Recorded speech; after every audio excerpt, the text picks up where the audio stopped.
کار جیسے ہی 4 اسٹارز کے head quarter کے پورچ میں رکی تو عمران اپنے ساتھیوں سمیت نیچے اتر آیا۔ نعمانی وہاں موجود تھا۔ کیا ہوا اس مارگریٹ کا؟ عمران نے نعمانی سے مخاطب ہو کر پوچھا۔ وہ اندر موجود ہے اور ہوش میں ہے۔ میں ٹائیگر سمیت اسے اس کے آفس سے جا کر اٹھا لایا تھا۔ میں نے اسے ہوش بھی دلایا ہے تاکہ مزید وقت ضائع نہ ہو، نعمانی نے مسکراتے ہوئے کہا۔ ٹائیگر کہاں ہے؟ عمران نے پوچھا۔ وہ واپس چلا گیا تھا۔ اس کا کہنا ہے کہ اگر باس چاہیں تو اسے کال کر سکتے ہیں، اس نے اپنے کسی ضروری کام جانا تھا، نعمانی نے جواب دیا اور عمران نے اثبات میں سر ہلا دیا۔ تھوڑی دیر بعد وہ سب اس کمرے میں پہنچ گئے جہاں ایک خوبصورت اور نوجوان لڑکی کرسی پر موجود تھی۔ لڑکی کے چہرے پر پریشانی کے تاثرات نمایاں تھے۔ تو یہ ہے مادام ایم عرف مارگریٹ، عمران نے کہا اور اس کے ساتھ ایک کرسی پر بیٹھ گیا۔ یہ سب کیا ہے؟ مجھے کیوں اس انداز میں یہاں لایا گیا ہے اور کیوں باندھا گیا ہے؟ آپ لوگ کون ہیں؟ مارگریٹ نے کہا۔ تم شاہپور جاتی رہتی ہو اور وہاں تمہارا خاص آدمی رانسن ہے جو وہاں جعلی ادویات کے اسٹور کا انچارج ہے۔ رانسن مال کی سپلائی کے لیے وہاں کے ایک مقامی آدمی احسن سے رابطہ کرتا ہے اور احسن شان سٹی کلب میں کام کرنے والی عورت شائنہ سے رابطہ کرتا ہے اور پھر شائنہ کے ذریعے سپلائی آرڈر وغیرہ اومیگا ٹریڈرز کے چیف سپروائزر احمد ملک تک پہنچتے ہیں۔ اس طرح جعلی ادویات بھی اصل ادویات کے ساتھ دارالحکومت اور اس کے نواح میں سپلائی ہوتی رہتی ہیں۔ کیا میں درست کہہ رہا ہوں؟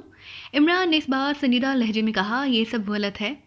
میں تو شاہپور کا نام ہی تمہارے منہ سے سن رہی ہوں اور شانگ بھی شاید 1-2 بار گئی ہوں گی اور میرا جعلی ادویات سے کسی طرح کا بھی تعلق نہیں، مارگریٹ نے منہ بناتے ہوئے کہا۔ اوکے، اس کا مطلب ہے کہ اب تم سے سچ باقاعدہ اگلوایا جائے۔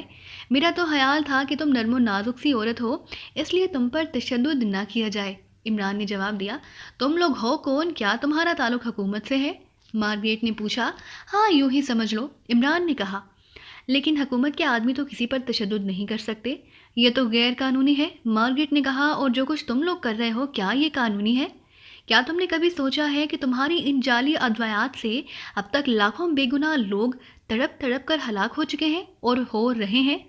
تم لوگ انسان نہیں بلکہ جانوروں سے بھی بدتر ہو۔ کیا دولت کمانے کے لیے کوئی اور ذریعہ نہیں رہا کہ تم اس طرح بے گناہ مریضوں کے خون سے ہاتھ رنگتے ہو؟ تم قومی مجرم ہو۔ تم قانون کی بات کر رہی ہو؟ تمہارے جسم کا تو اگر ایک ایک ریشہ ادھیڑ دیا جائے تب بھی ایک بے گناہ کی موت کا بدلہ نہیں لیا جا سکتا، عمران نے یکلخت انتہائی تلخ اور جذباتی لہجے میں کہا۔ اس کا چہرہ یکلخت سرخ پڑ گیا۔ صدیقی اور دوسرے ساتھی حیرت سے عمران کو دیکھنے لگے کیونکہ عمران جیسے شخص کو انہوں نے کبھی اس انداز میں جذباتی ہوتے نہیں دیکھا تھا۔ میں ایسا کوئی کام نہیں کرتی، اگر کرتی ہوتی تو اتنی آسانی سے تمہارے آدمی مجھے یہاں اٹھا کر نہ لے آتے۔ تمہیں کسی نے غلط بتایا ہے، میں تو خود ایسے کام کرنے والوں سے شدید نفرت کرتی ہوں، مارگریٹ نے جواب دیا۔ اوکے، ابھی معلوم ہو جائے گا کہ تم کیا کرتی ہو اور کیا نہیں۔ صدیقی، تیزاب کی بوتل لے آؤ اور اس مارگریٹ کے پیروں پر ڈالو اور پھر اسی طرح نیچے سے اوپر تک ڈالتے جاؤ، عمران نے انتہائی سرد لہجے میں صدیقی سے مخاطب ہو کر کہا اور صدیقی نے چوہان کو اشارہ کیا تو چوہان اٹھ کر کمرے سے باہر چلا گیا۔ تم بغیر کسی تفتیش کے کیوں ایسا کام کر رہے ہو؟ تم ابھی بے گناہ لوگوں کے حق میں تقریر کر رہے تھے اور اب خود ایک بے گناہ عورت پر ایسا ہولناک تشدد کرنا چاہتے ہو، مارگریٹ نے کہا۔ ابھی تمہاری بے گناہی سامنے آ جائے گی، عمران نے کہا۔ تھوڑی دیر بعد چوہان واپس آیا تو اس کے ہاتھ میں تیزاب سے بھری ایک بوتل موجود تھی۔ اس کے پیروں پر ڈال دو، خیال رکھنا صرف پیروں پر پڑے، عمران نے کہا تو چوہان نے بوتل کا ڈھکن ہٹایا اور مارگریٹ کی طرف بڑھنے لگا۔ 1 منٹ، نہ جانے کیا بات ہے، مجھے اس عورت پر رحم آ رہا ہے، لگتا ہے یہ کسی کی صرف اعلی کار ہے، اس لیے میں اسے آخری چانس دینا چاہتا ہوں۔ تم ایسا کرو، تھوڑا سا تیزاب اس کے سامنے فرش پر ڈال دو تاکہ اسے معلوم ہو سکے کہ یہ واقعی تیزاب ہے، عمران نے کہا تو چوہان نے اسبات میں سر ہلاتے ہوئے تیزاب فرش پر ڈال دیا اور تیزاب سے دھواں سا اٹھنے لگا۔ اب بولو مارگریٹ، بتاتی ہو یا نہیں؟ عمران نے مارگریٹ کی طرف دیکھتے ہوئے پوچھا۔ کیا بتاؤ؟ مجھے کچھ معلوم ہوگا تو بتاؤں گی، مارگریٹ نے جواب دیا۔ وہ واقعی انتہائی فولادی اعصاب کی مالکہ تھی، اس کے چہرے پر خوف کے تاثرات تک نہ ابھرے تھے۔ اوکے، اس کے پیر پر ڈال دو وہ تیزاب، عمران نے کہا تو چوہان نے بوتل سے تھوڑا سا تیزاب مارگریٹ کے پیر پر ڈال دیا۔ دوسرے لمحے کھال چلنے کی بو کمرے میں پھیل گئی اور اس کے ساتھ ہی مارگریٹ کے حلق سے انتہائی کبناک چیخیں نکلنے لگی۔ وہ بندے ہونے کے باوجود پانی سے نکلنے والی مچھلی کی طرح تڑپنے لگی۔ اب میں صرف 5 تک گنوں گا مارگریٹ، اگر تم نے زبان نہ کھولی تو پھر بھرپور بوتل تمہارے چہرے پر انڈیل دی جائے گی اور تمہارا وہ حشر ہوگا کہ تم نہ مر سکو گی اور نہ جی سکو گی۔ عمران نے سرد لہجے میں کہا اور اس کے ساتھ ہی اس نے گنتی گننا شروع کر دی، جبکہ چوہان ہاتھ میں بوتل پکڑے اس کے سامنے اس طرح کھڑا تھا کہ جیسے ہی عمران 5 تک پہنچے وہ بوتل میں موجود تیزاب مارگریٹ کے چہرے پر اچھال دے۔ رک جاؤ فار گاڈ سیک، رک جاؤ، میں بتا دیتی ہوں۔ مجھے گولی مار دو لیکن میں اب مزید یہ عذاب نہیں بھگت سکتی، مارگریٹ نے کراہتے ہوئے لہجے میں کہا تو عمران نے گنتی روک دی۔ بولو، اگر تمہاری زبان رکی تو میں گنتی شروع کر دوں گا، عمران نے اسی طرح سرد لہجے میں کہا۔ تم یقین کرو، جو کچھ میں جانتی ہوں سب کچھ بتا دوں گی، یہ میری فطرت ہے کہ جو نہ بتانا چاہوں وہ کسی صورت نہیں بتاتی، لیکن جب میں بتانے کا فیصلہ کر لوں تو پھر سب کچھ بتا دیتی ہوں۔ لیکن پہلے میرے پیر پر کوئی دوا ڈالو، میری جان نکلی جا رہی ہے، مارگریٹ نے کراہتے ہوئے انتہائی تکلیف بھرے لہجے میں کہا۔ صدیقی، فرسٹ ایڈ باکس لا کر اس میں سے اسپیشل سپرے کر دو اس کے پیر پر، عمران نے کہا تو صدیقی اٹھا اور کمرے سے باہر چلا گیا، جبکہ چوہان نے ہاتھ پیچھے ہٹایا اور بوتل پر ڈھکن لگا دیا۔ مارگریٹ مسلسل کراہ رہی تھی۔ تھوڑی دیر بعد صدیقی بڑا سا میڈیکل باکس اٹھائے واپس آیا۔ اس نے میڈیکل باکس کو مارگریٹ کی کرسی کے پاس رکھا اور اسے کھول کر اس میں سے ایک بوتل نکالی جس کے منہ پر سپرے پمپ لگا ہوا تھا۔ اس نے اس کا ڈھکن ہٹایا اور مارگریٹ کے پیر کے جلے ہوئے حصے پر سپرے کرنا شروع کر دیا۔ جیسے جیسے وہ سپرے کرتا جا رہا تھا، مارگریٹ کے چہرے پر موجود شدید ترین تکلیف کے تاثرات کم ہوتے جا رہے تھے، اور جب صدیقی نے سپرے پمپ کو بند کر کے واپس میڈیکل باکس میں ڈالا تو مارگریٹ کی حالت خاصی سنبھل چکی تھی۔ مجھے پانی پلاؤ، میں نے اپنی زندگی میں اس قدر تکلیف کبھی برداشت نہیں کی، مارگریٹ نے کہا تو عمران کے اشارے پر چوہان نے ایک الماری سے پانی کی بوتل نکالی اور اسے کھول کر بوتل اسے مارگریٹ کے منہ سے لگا دی۔ آدھی سے زیادہ بوتل جب اس کے حلق سے نیچے اتر گئی تو اس نے بوتل ہٹائی اور اس کا ڈھکن بند کر کے اسے ایک طرف رکھ دیا۔ تیزاب کی بوتل وہ پہلے ہی فرش پر رکھ چکا تھا۔ اب مارگریٹ کی حالت بالکل نارمل ہو چکی تھی، لیکن چہرے پر پسینے کے تاثرات ویسے ہی موجود تھے۔ انتہائی ہولناک ترین عذاب تھا۔ بہرحال اب تم پوچھو کیا پوچھنا چاہتے ہو، مارگریٹ نے کہا۔ مجھے جعلی ادویات بنانے والی فیکٹریوں کے بارے میں تفصیلات چاہیے اور اس کا اصل سرغنہ چاہیے، عمران نے کہا تو مارگریٹ نے ایک طویل سانس لینے کے بعد کہا، فیکٹریاں نہیں کہو، فیکٹری کہو۔ صرف ایک ہی فیکٹری ہے اور یہ فیکٹری شاہپور سے شمال مشرق کی طرف ایک شہر صدر پور میں واقع ہے۔ وہاں وسیع رقبے میں ادویات بنانے کی فیکٹری ہے جس کا نام نیشنل فیکٹری ہے۔ یہ فیکٹری اصل ادویات تیار کرتی ہے، لیکن اس کے نیچے ایک اور فیکٹری ہے جس میں جعلی ادویات تیار ہوتی ہیں اور اس کی اصل سرغنہ میں خود ہوں۔ یہ نیشنل فیکٹری بھی میری ہے اور جعلی ادویات کی بھی، مارگریٹ نے جواب دیا۔ کتنے آدمی کام کرتے ہیں جعلی ادویات کی فیکٹری میں، عمران نے پوچھا۔ 500 کے قریب، انہیں ڈبل معاوضہ دیا جاتا ہے، وہاں انتہائی اعلیٰ ترین مشینری نصب ہے، مارگریٹ نے جواب دیا۔ لیکن کیوں کیا تم نے اس مشینری سے اصل ادویات تیار کر نہیں سکتی تھی، عمران نے کہا۔ لالچ انسان سے سب کچھ کراتا ہے، اصل ادویات میں منافع کا اوز بے حد کم ہے، حکومت کے بے شمار ٹیکس بھی ہیں اور ڈیوٹیاں بھی، خام مال کی امپورٹ پر بھی ڈیوٹیاں ہیں، جبکہ جعلی مال میں کوئی ڈیوٹی کوئی ٹیکس نہیں۔ پھر بچت اتنی ہے کہ بتائی نہیں جا سکتی، اس لیے ہم یہ دھندا کرتے ہیں، مارگریٹ نے جواب دیا۔ کب سے یہ کام ہو رہا ہے، عمران نے پوچھا۔ گزشتہ 12 سالوں سے، پہلے ہم جعلی ادویات بناتے تھے، پھر ہم نے نکلی بنانا شروع کر دیں۔ نکلی اور جعلی میں کیا فرق ہے، عمران نے چونک کر پوچھا تو مارگریٹ بے اختیار مسکرا دی۔ بڑا فرق ہے، میں مثال دیتی ہوں۔ ایک انجیکشن جس کی قیمت 50 روپے ہے، باقاعدہ حکومت سے پاس شدہ ہوتا ہے، اس پر ہر سطح پر ٹیکس ہوتے ہیں، بناتے وقت بھی اور فروخت کرتے وقت بھی۔ ان 50 روپوں میں سے ڈسٹریبیوٹرز، سب ڈسٹریبیوٹرز، بار برداری ٹیکس، پبلسٹی، دوسری کمپنیوں سے مقابلہ بازی، ڈاکٹروں کے لیے نمونہ جات اور کمیشن، اور سرکاری لیبارٹریوں کی چیکنگ، رشوت وغیرہ سب کچھ ہمیں دینا ہوتا ہے، اس لیے ہمیں ان 50 روپے میں سے صرف چند پیسے ملتے ہیں۔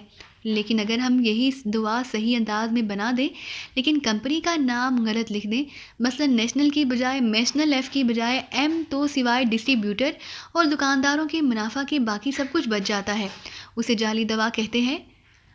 اور اگر اندر دوا کی بجائے رنگدار پانی بھر دیا جائے تو ہمیں 50 میں سے 40 روپے بچ جائیں گے، اور اس ادویات کو ہم نقلی ادویات کہتے ہیں۔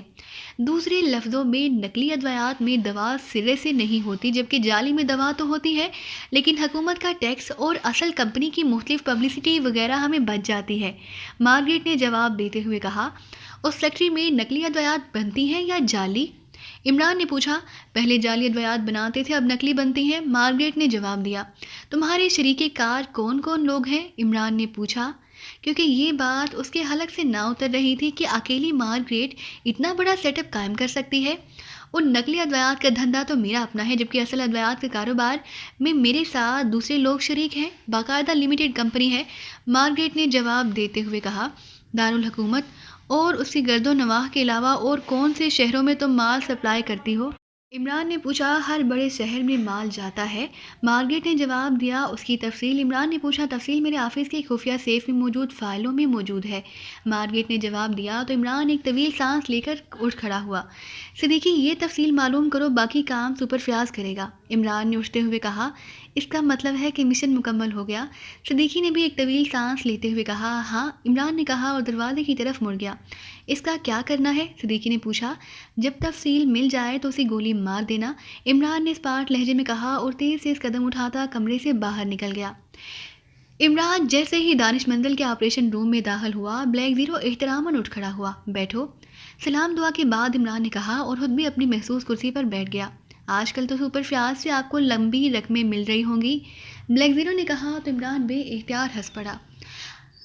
نہیں، کیسے؟ تمہیں کیسے اندازہ ہوا؟ عمران نے مسکراتے ہوئے پوچھا۔ ظاہر ہے، جعلی ادویات کے سلسلے میں اتنے بڑے سیٹ اپ پر آپ نے سارا کام کر کے سپر فیاض کے حوالے کر دیا ہے، فیکٹریاں تک پکڑی گئیں تو سپر فیاض ظاہر فیاض ہی ہے، بلیک زیرو نے کہا اور عمران ہنس پڑا۔ تم یقین کرو، اس سلسلے میں اسے ایک پیسہ بھی وصول نہیں کیا۔ دراصل یہ جرم اس قدر بھیانک اور مکروہ ہے کہ سوچ کر ہی میری روح کانپ جاتی ہے۔ تم سوچو کہ تمہارا باپ، تمہارا بھائی، تمہارا بیٹا موت سے لڑ رہا ہو اور ڈاکٹر جان بچانے کے لیے اس کا علاج کر رہا ہو، اور اصل دوا کی بجائے رنگدار پانی یا ایسی ہی کوئی چیز اسے انجیکٹ کر دی جائے تو نتیجہ یہ ہو کہ وہ لا محالہ مر جائے گا، اور مارنے والوں کو کیا ملا؟ صرف چند روپے۔ اس کے باوجود کھلے عام لوگ یہ دھندا کر رہے ہیں۔ حیرت ہوتی ہے ان لوگوں پر، جو چاہے دکاندار ہو، چاہے ڈسٹریبیوٹر، چاہے کوئی اور، کیا انہیں اپنی موت یاد نہیں ہے؟ ان کی اپنی اولاد بھی تو انہیں جعلی ادویات کی وجہ سے ہلاک ہو سکتی ہے۔ پھر حکومت کے لوگ جو سب کچھ چاہتے ہیں، جانتے ہیں، انہیں معلوم ہے، لیکن وہ بھی چند روپوں کی خاطر ایسے خوفناک قاتلوں کی طرف سے آنکھیں بند کر لیتے ہیں۔ بلیک زیرو انسان دولت کی خاطر اس انتہا تک بھی جا سکتا ہے، مجھے اس کا تصور ہی نہ تھا۔